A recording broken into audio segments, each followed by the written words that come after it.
you wanted the best, you've got the best podcast, the hottest podcast in the world. The Chris Voss Show, the preeminent podcast with guests so smart you may experience serious brain bleed. The CEOs, authors, thought leaders, visionaries, and motivators. Get ready. Strap yourself in. Keep your hands, arms, and legs inside the vehicle at all times, because you're about to go on a monster education roller coaster with your brain. Now, here's your host, Chris Voss. Hey folks, Chris Voss here from thechrisvossshow.com. There you go, ladies and gentlemen. The Iron Lady sings that makes official. Welcome to the big show. As always, the Chris Voss Show for 16 going on 17 years, bringing you the most amazing minds and authors with over 2,600 episodes. You can now just sit and binge, like quit your day job, just sit and listen to the Chris Voss Show, because that's it might make your life better. Although we don't pay your bills, so sorry about that. It's in the fine print. You check the attorneys. Anyway, guys, we have an amazing young lady on the show. We're going to be talking to her about her insights in what she does in counseling people and helping them get better, because we all need better. And last time I checked, I checked on Twitter there. We all need some serious ass counseling, probably for a few decades. Anyway, we have Kayla Crane on the show with us today. She is a licensed marriage and family therapist that specializes in relationships, mental health, and trauma. Why do I feel like she's talking about me? No, I'm just kidding. She provides talk therapy, couples therapy, relationship coaching, and EMDR therapy to adults and couples. Kayla offers practical insights and tools for those looking to enhance their relationship and emotional well-being and all that good stuff. We're going to be talking to her about how life is going and how maybe we can make our lives better. Kayla, welcome to the show. How are you? I'm good, thanks. Thanks for having me. Thanks for coming. We really appreciate it. Give us any .coms. Where do you want people to find you on the interwebs? Just southdenvertherapy.com. South Denver Therapy, the old Denver. We all love the Denver and the Lodo, but not the Hill so much. So give us a 30,000 overview what you do there. So I do specialize working with couples and in trauma, and I like to combine the two. So I do a lot of relational trauma work. Infidelity is a big part of my practice. That's what I really love to work with most, I think. You cheat on your clients with other clients? No, I'm just kidding. You have more than one client. So is infidelity a big thing these days? Is that an escalating issue, or is it just kind of always been consistent? I think it's always been consistent, but it's definitely not an issue that people talk a lot about, the people they know. Yeah. They're much more open about like just general problems. So yeah, infidelity is something that's not talked about so much. There you go. Well, I hear about it all over the dating scene, so that's always fun. You never know what people are saying. I think when people date, they should have like a signed letter from their therapist that gives them a referral. Yeah. I think we need, how like when I have to go to the hospital, I have to go to a general practitioner and then get a referral from the GP to the expert or whatever, the dude who really knows what he's doing or something. I think we need to have that in just personal lives. Like when you show up to hire for a job, you got your letter from your psychologist there, says you're fixed and squared away. People are sharing too many issues. So tell us what's going on with therapy these days. Marriage, family therapist, some of the services you offer and how you apply them. Yeah. So I practice systematic affair recovery therapy. And so I really like doing that. It's pretty structured process. I found it to be really successful. So I like that. I practice just for general couples therapy, something called relational life therapy, which is very practical type of therapy. And so it's I think a little bit different than very traditional couples therapy, the way that I work. It's more direct, and we kind of just say, like not everything's 50-50. A lot of people are under the impression that like, well, problems are everyone's equal contributor, but that's not really the case. So, sometimes, but a lot of times it's not. That doesn't people aren't, it's not usually 100% one person's fault, Mm. but sometimes certain things need to be addressed a little bit more on one end or the other. And so I find that really practical in that way. Like, let's just address whatever's coming in. I'm not worried about trying to make it look, like 50-50 or totally equal, because that's not always productive. Yeah. Like sometimes I watch some of those, I don't know if you've seen like on TikTok, they have like cuts of shows. I think they're on TVs and stuff. And it's kind of interesting. Like some of the times they're just listening to the person, to two people in couples therapy, do their bit of, whatever they're discussing. But you can always kind of watch it and you can be like, yeah, I think the problem is that one person there. I think what's going on here. The other person seems to be trying. The other person is just doesn't seem to take self accountability for anything and whatever. That's kind of one of the things I've been seeing in the world is the death of self accountability and just this victimhood competition that's been going on that seems to want to go to the umpteenth level. It's almost like an Olympic sport now. Hey, you've been victimized? No, I've been victimized more.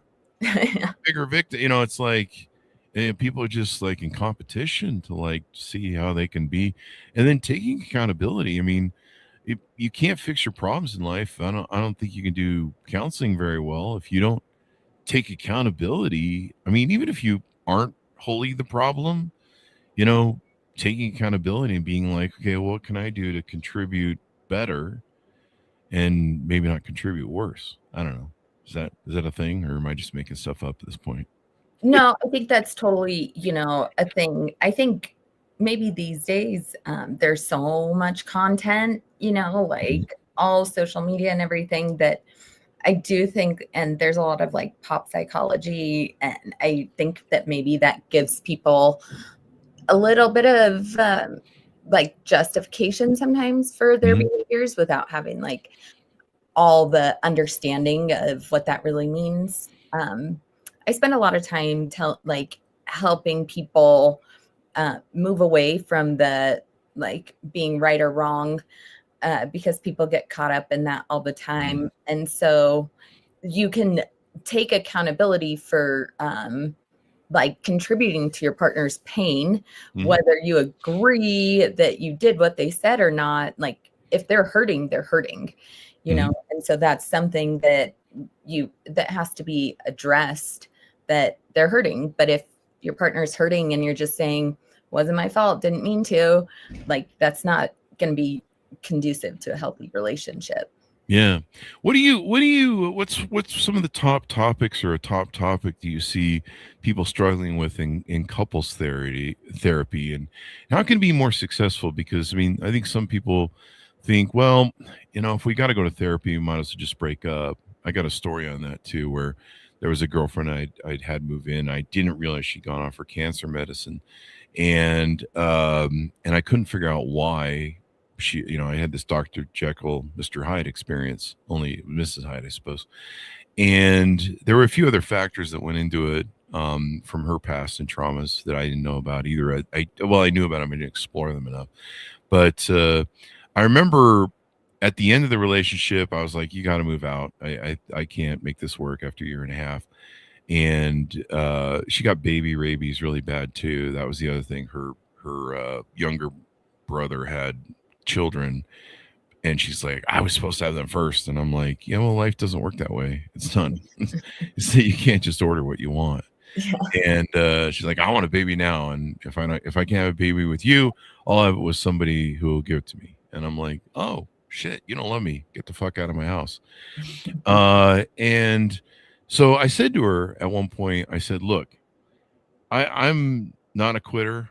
I'll go to therapy just so that I can say that I tried to make this thing work. I'll do it. I will go to therapy with you, and we'll do couples therapy just to make this work. You know what she told me, bold-faced?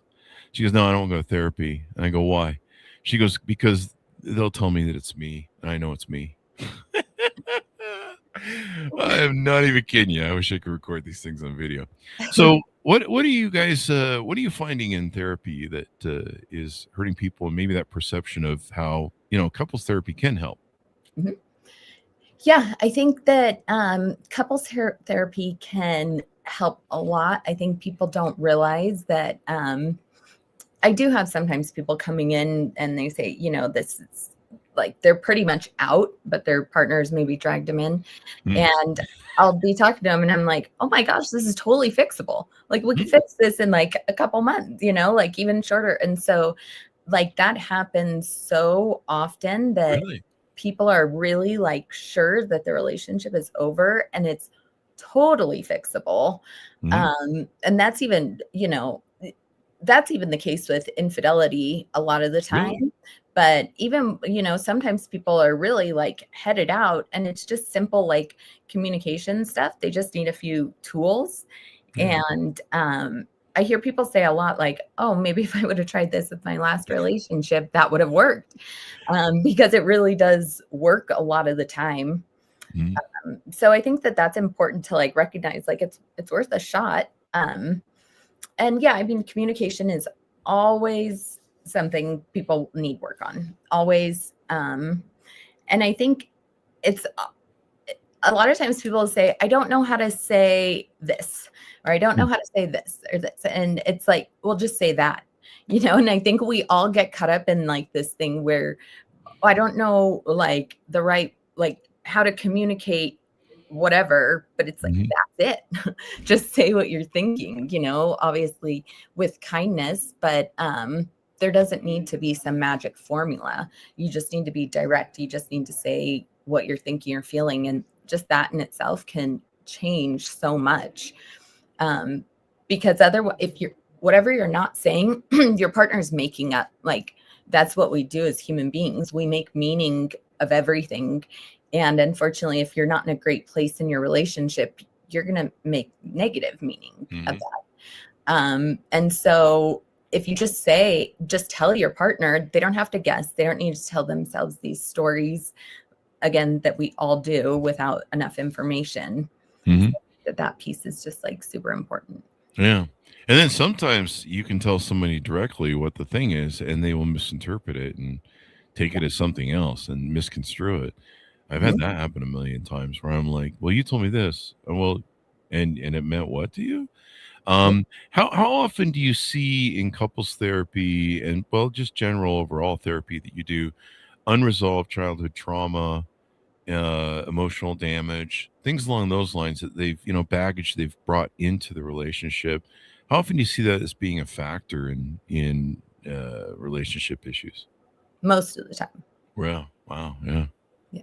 I mean, all our childhood trauma, all our childhood experiences make us who we are today. And so we literally wouldn't be these humans without those experiences, positive and negative, and so it shapes everything. And a lot of times when people are fighting, they're responding to a situation that's not in front of them. Right. And so they're like having this reaction and they're not realizing that they're kind of they're speaking to their partner as if they would have been speaking to their maybe abusive parent or whoever. And so that's when like the response can be, I tell people like, if you're having maybe a disproportionate response and it's a little confusing, that's probably a sign that you're responding to something from your past. You're not responding to the present day situation with this current partner. And that's really important to ascertain. And that's why I said in there earlier in the show that, we need to start really addressing trauma from childhood and stuff. I mean, fuck algebra too. Let's start addressing trauma in high school and maybe teach people how to balance a checkbook and why credit's important and, life skills. Especially in this case, I mean, relationship skills hurt children, they hurt families, they create generational trauma. I think. Do you believe in generational trauma and being passed down through generations of? Oh, absolutely. Yeah, and sometimes that's a factor as well, I suppose. Yeah. Yeah. I mean, like you only know what you've been surrounded with unless you seek out learning different things, but a lot of us don't. And a lot of us, like, we don't even realize that our childhood was not the health, like people, all you know is your experience. Mm-hmm. And so, it's not uncommon for people to be like really surprised that, oh, this isn't everyone's experience. Like, and so that's totally it. But generational trauma shows up all the time, especially our,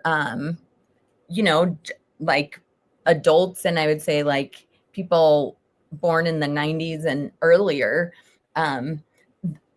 trauma wasn't worked on as commonly as it is today. Mm-hmm. And so there was a lot of that, obviously the older, the further back you go, there was people just didn't work on it. So it did just, go generation through generation. And now it takes a lot of work for them to undo that. There you go. But it's doable. Yeah. And this, now my understanding of trauma and studying this stuff and having a lot of great psychologists like you on the show, I've learned a lot of things. And a lot of times when I see people doing what I can interpret as a trauma response, and they're going into that fight or flight mode, or they're attacking because they, like you said, they see you as their original victimizer. And you have to realize that, this is a little girl who feels unsafe and dangerous in an unstable environment of her child in a home of whatever was going on. And this is the child. This is the child responding to me and lashing out. But I'm not the victimizer, but I'm being seen as that person. It's being threaded through that narrative in her mind, and that's what's triggering her. And so being able to look at that from that lens has really helped me. This is the childhood trauma person, and this is the child that's here before me, and this isn't about me. This is about them. Somehow I've triggered them into that trauma response from their trauma, and my intent is very different than whatever happened to them as a child, but clearly this has been the trigger. Something I've done is the trigger.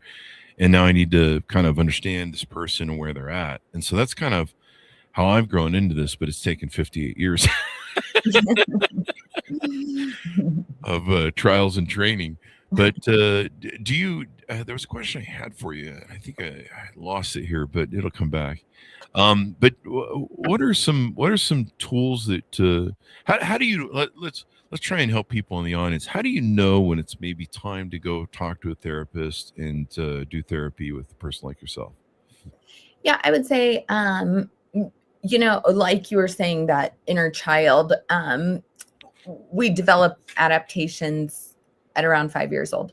And so those don't just go away. So as adults, when we get dysregulated, we go back to those adaptations that were developed at 5. And so we are operating like a child. And oftentimes our partners will respond to that, and that'll bring them into their adaptive child. And then you've got two 5-year-olds fighting, right? And that's really what it looks like. Sometimes if you step back, it's like, oh, wow, that is really what it looks like. But I would say, when you find yourself doing that frequently, that's a good time. Just when you're getting more of those times where it's like, wait a second, that's not like, it's just not landing what I'm trying to say. They're just not getting it. Definitely when you're seeing things through a negative lens, when you're interpreting your partner's behaviors negatively, like, oh, they're just trying to hurt me or something. That's very rarely the case. That your partner's intent is just to hurt you. I mean, sometimes, but rarely. And so I think if you start sensing that and looking at things like with negative intentions, that is a great time to get into therapy. But obviously the earlier, the better, ideally before anything starts, to develop those skills, but that's not always, it doesn't always happen. So in that case, just, when the fights are lasting longer, I tell people it's like, you're always going to fight, but hopefully the goal is to just have the repair come quicker, right? One fight not drag out like days or hours or anything like that, but fight, repair. Yeah. So it's going out longer and longer. I think that's also an important time to seek help. Yeah. I've often joked that if I ever got into another serious relationship, that I would start going as a couple to pre-problem therapy, like Yeah. what you mentioned before, like start doing check-ins, like, kind of like like you check your oil in your car every 3,000 miles. You check in, you're like, hey, how's that oil doing? Let's recheck it, put some fresh stuff in there, and just check in on the engine, make sure everything's humming along. Mhm. And it seems like a lot of things that happen in relationships, they start small. I don't want to give any credibility to microaggressions because I want to punch people in the head that do that. But I probably need therapy for that, as you could probably tell. Uh, Mhm. but it seems like, small stuff, and it just kind of builds, and then by the time you're at that point in the relationship where you're at each other's throats, and like you said, the fights are lasting days, years, Yeah. decades, all that sort of stuff into divorce. uh it's really hard to fix because the onion is just grown so big, and trying to peel off all the layers to whatever the original core thing was is nearly, it seems impossible. I mean, you've worked through people with these issues, so you know more about what comes out the other side than I do. But yeah, during pre like I said, I think people should go to college for 2 years to learn how to be good human beings and resolve their trauma. And maybe is maybe a good advisory position if you've had childhood trauma, you're having problems in your relationship, maybe you should look to work on that first. Maybe, I don't know. Yeah. I mean, anytime you can work on the childhood trauma, like that's important because it does impact everything in your life, right? Hmm. It doesn't just impact your relationship, but it's everything. Trauma is the belief it creates inside of you. So people you're operating with this belief that there's something wrong with you or you're a bad whatever it is. So that's always important to work on. Also, it doesn't have to be, before. You can still go to couples therapy, even if you've still got that happening. You can do it simultaneously. Since I do also have trauma training, I do some of that work in the presence of a couples session. Hmm. Um, depending on the situation, but that can also, if everyone's comfortable with it, that can be really helpful for your partner to watch, Hmm. just because they develop some empathy, right? Like, oh my gosh, no wonder they get so upset when I leave. They have this abandonment that, like now I'll do things differently. It's a lot easier for people to commit to do things differently if they can make sense out of why. Yeah, I think that was some good advice. That was a lead up question that I had for you was does it really help if your partner understands your childhood trauma or your issues or things that, how you view life through your rose covered glasses of trauma and trauma response, maybe. Yeah. Hmm. Yeah, definitely. I think just as human beings, to hear somebody's story, that definitely evokes so much empathy, Hmm. and like I said, people are so much more willing to, oh my gosh, if like just this one little thing will help, I'm happy to do that. But before, maybe they're like, that doesn't make sense to me. I don't know why you care about that. I wouldn't care about that. A lot of times that's the mindset people have. Like, that's not important to me. I don't understand why it would be important to you. Yeah. But when they can see that work, oh, now I can understand why that would be important to you. Oh yeah, totally. I mean, in dating, the first thing I establish is what someone's childhood is. I don't know what your thoughts are on this, but one of the things I look for or I believe in is that as children, we get blueprints, and we get blueprints from father in the home, mother in the home. We get the masculine and the feminine blueprints. We see the interaction between the two. And of course, the masculine can be on either side of the sexes in a relationship. And, sometimes the mother's dominant, sometimes the father's dominant. And so we get these blueprints from childhood of what a relationship looks like according to our parents, which, as you mentioned before, may not always be how the world actually operates or other people out in the world operate. So it may just be specific to us. And then I've heard that people will take those blueprints and they'll go into the world and they'll try and replicate their relationship blueprints that they got from their parents, but they'll try and reconcile some of the failures of those relationships. And a lot of times it doesn't work out very well for them because they're setting up the same scenario with the same people, the same issues that's kind of the reason it fails in the first place. I tell the joke that it's like two people, one person gets together with the other person, you go, hey, what do you got? And you're like, I got a box of broken glass. And they're like, cool, I got a box of open razor blades. Let's get together and mix the box and play in it. See what happens. Maybe we can make it better from our childhood. Yeah. I don't know if you have any thoughts on that or what.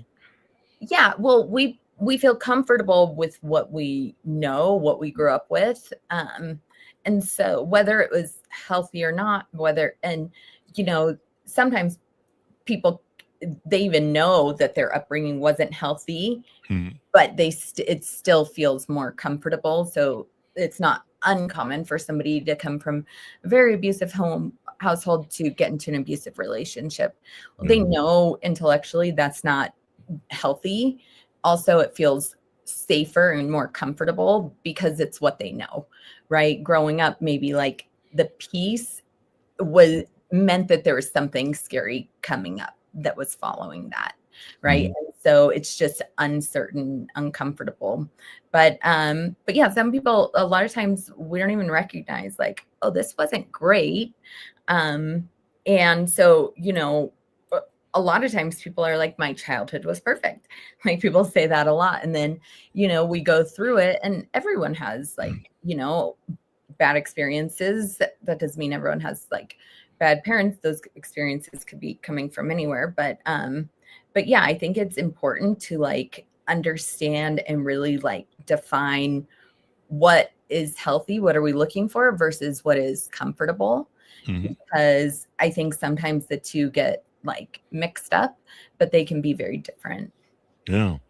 And sometimes that doesn't work well. I think like oil and water. Like if I'm dating or if I'm courting or messaging someone or talking to them and I hear that they stayed in relationships that had, dense physical abuse, I just walk away because I know that these people, until they heal their trauma, they've learned that that's the norm from maybe their childhood blueprints or maybe the norm in the relationships they've been in up until now. And like you say, they're used to that environment. And I'm not someone who's really interested in providing that environment because I don't like abusing people. I abuse myself enough, I guess, as it is when it comes down to it. But,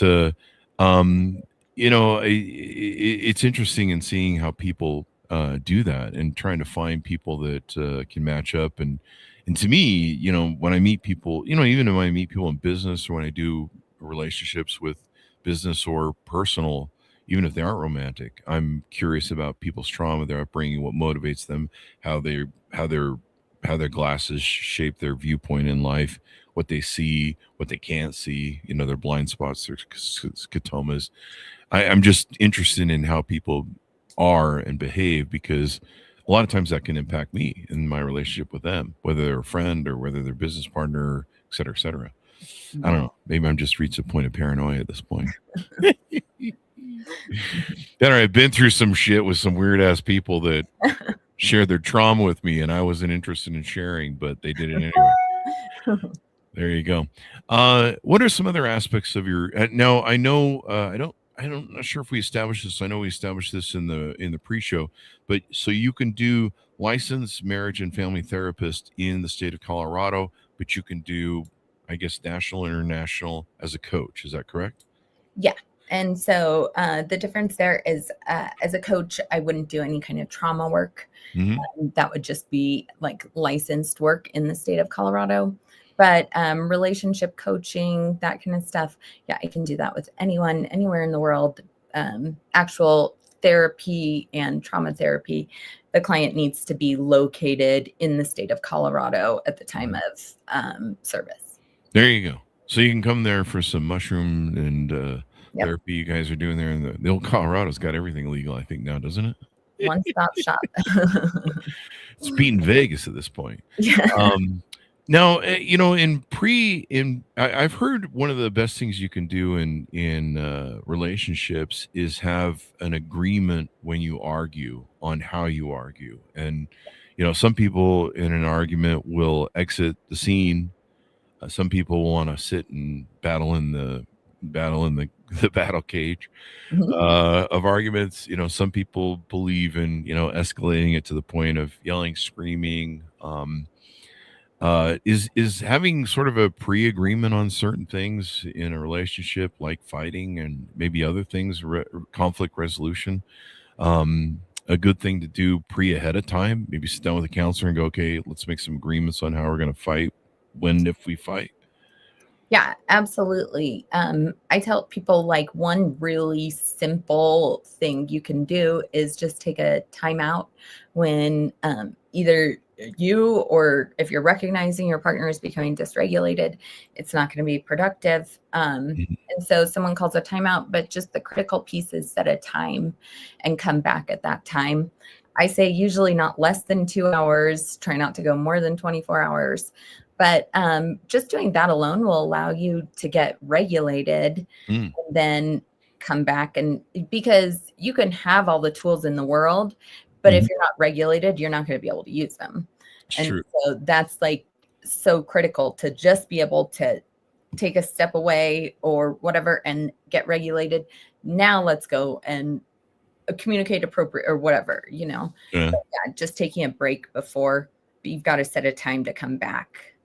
I know for a lot of women, safety is a big thing. So they feel unsafe, especially during an argument, where voices get raised and everything else. Mhm. Sometimes that can escalate situations. And the same for feminine men, too, Mhm. because they'll react emotionally.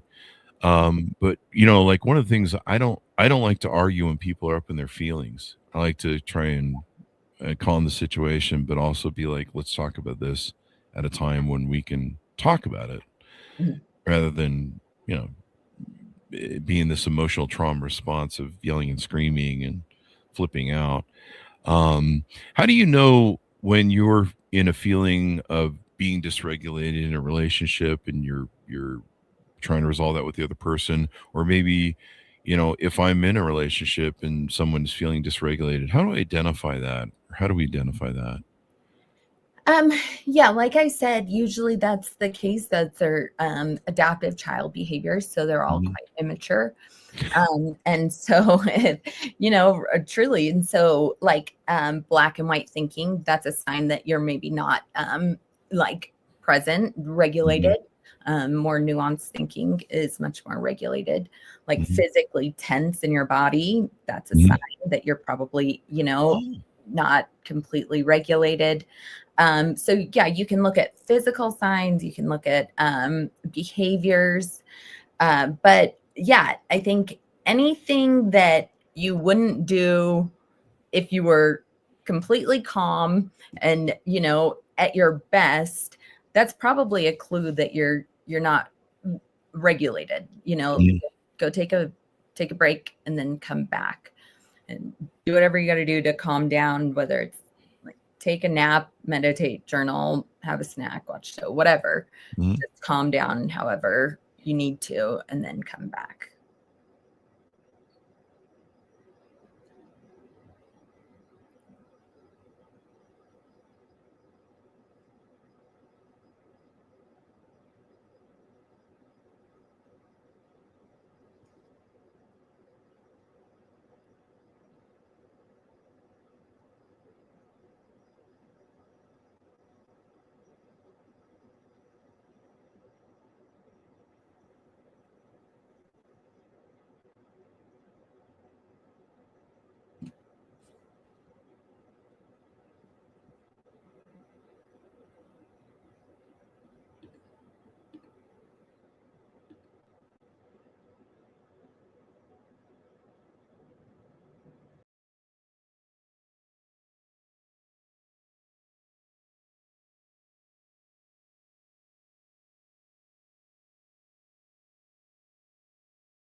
Hey, Kayla?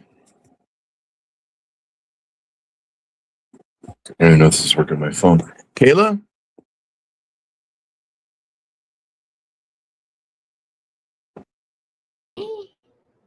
Hello, Kayla? Yes. It appears, near as I can tell, that our internet may have gone down on our end, which is really weird. It shows my internet is still working, like the hub's not blinking any weird colors, but it appears we've lost connection and can't get back up. I'm on my phone right now working off AT&T. My apologies. If you like, let's reschedule. I'll save the show so far, and then we'll try and figure out what's missing and then what we need to do and we'll just come and do a tie-up show. How's that sound? Yeah, that sounds great. All right. My apologies for this. No problem. I don't really know what's going on. The internet light usually will be blinking when it goes down, but it's definitely been down for a few minutes and I don't see it coming back anytime soon. So what I'll do is I'll send you a reschedule link and we'll get a reschedule for this and we'll finish up the end of it. Okay? Sounds great. All right. Sorry about that. No Have problem. a great week. Nice talking to you. You too. Bye-bye. All right. Bye-bye. I'll capture this, play outro on stream. You've been listening to the most amazing, intelligent podcast ever made to improve your brain and your life. Warning, consuming too much of the Chris Voss Show podcast can lead to people thinking you're smarter, younger, and irresistible sexy. Consume in regularly moderated amounts. Consult a doctor for any resulting brain bleed.